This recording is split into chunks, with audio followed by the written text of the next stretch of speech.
This is the story of the secret Indian origin of China's greatest legend, the Monkey King. But this isn't what you think. The question isn't if they're similar.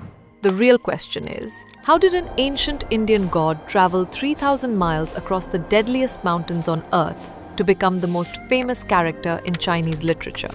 Two powerful monkeys from two different epics. A fascinating parallel. But it's not a coincidence. It's a direct transmission. To prove it, we have to follow a hidden trail of evidence. Our trail begins where all legends do, with a miraculous birth.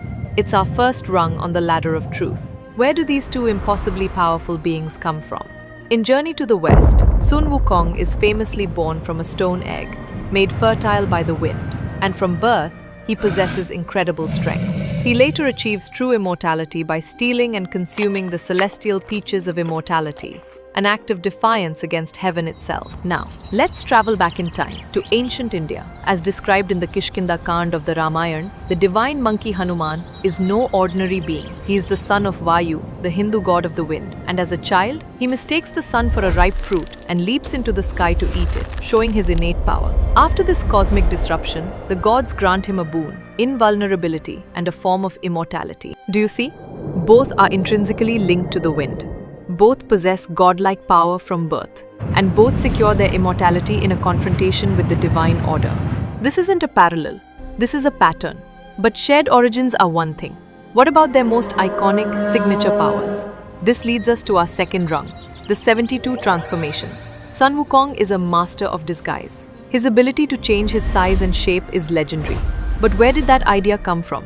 According to Valmiki Ramayana, specifically in the Sundarkand, Hanuman possesses the exact same abilities, called the Asht-Siddhi. He can become as small as a thumb to perform reconnaissance or as large as a mountain to battle his enemies. This isn't a generic superpower. It's a specific tactical skill set used for infiltration and combat, identical in both heroes. The blueprint is perfect. So we have the birth, we have the powers. What about the story itself? Could an entire epic journey be copied? In the Ramayana's darkest hour, the Lakshman lies near death, poisoned. The only cure is the mythical Sanjeevani herb, which grows on a specific mountain in the Himalayas, a world away. Hanuman makes the great leap, but upon arriving, he cannot identify the correct herb. So, what does he do? He uses his divine strength to lift the entire mountain and carries it back to the battlefield, saving Lakshmana's life. Now, think of Sun Wukong. While his main quest is for scriptures, one of his most famous exploits is his raid on the heavenly kingdom, where he steals the peaches of immortality. A monumental journey, a divine paradise, a magical life-giving plant. One hero lifts a mountain of herbs to save a life. The other steals a bounty of fruit to grant eternal life. The plot point is the same, a display of supreme power to acquire a celestial botanical cure. The similarities are now overwhelming, but this brings us to the most profound parallel of all. Both of these chaotic, impossibly powerful beings are eventually subdued. But how? Sun Wukong defeats the entire army of heaven. No god can stop him. He is finally trapped by the Buddha himself, who places a golden fillet on his head. This circlet cannot be removed. When the monk Tripitaka chants a sutra, it tightens, bringing the Monkey King to his knees. A being of pure physical power is controlled by spiritual authority. Now Hanuman. His power also rivals the gods, but his strength is given purpose by one thing, his unwavering devotion to Lord Rama. This theme of bhakti or devotion is the core of Hanuman's character throughout the entire Ramayana. He is bound not by a golden circlet, but by love and duty. It's the same spiritual dynamic, an uncontrollably powerful warrior whose chaos is channeled and controlled by a higher, more enlightened authority. For Sun Wukong, it's the Buddha's magic. For Hanuman, it's Rama's divinity. The method is different, but the narrative function is identical.